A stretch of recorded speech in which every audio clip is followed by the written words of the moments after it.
আগামী 7ই এপ্রিল বিশ্ব স্বাস্থ্য দিবস বা ওয়ার্ল্ড হেলথ ডে।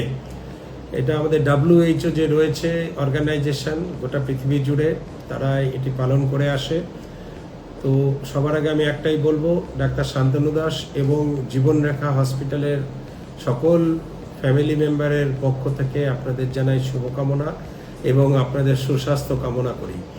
আমরা চিকিৎসকরা যাই চিকিৎসা করি সেটা কিন্তু একটা অসুখের চিকিৎসা, সেটা কিন্তু মানুষের স্বাস্থ্য ফিরিয়ে আনতে সক্ষম হয় না।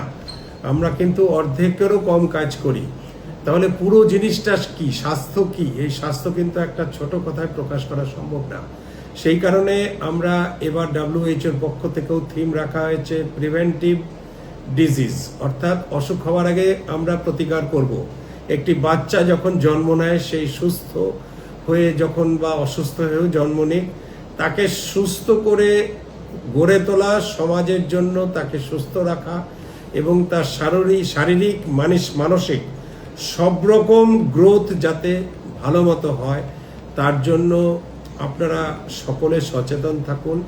সকল রকম জিনিসপত্র আজকের দিনে যেগুলো রয়েছে, খাদ্য হোক, পরিবেশ হোক, নানা রকম ইলেকট্রনিক্স মিডিয়া হোক, যার যার থেকে আমরা ক্ষতিগ্রস্ত হচ্ছি প্রতিনিয়ত প্রতিদিন, তার থেকে আপনারা দূরে থাকুন, সুস্থ থাকুন, ভালো থাকুন।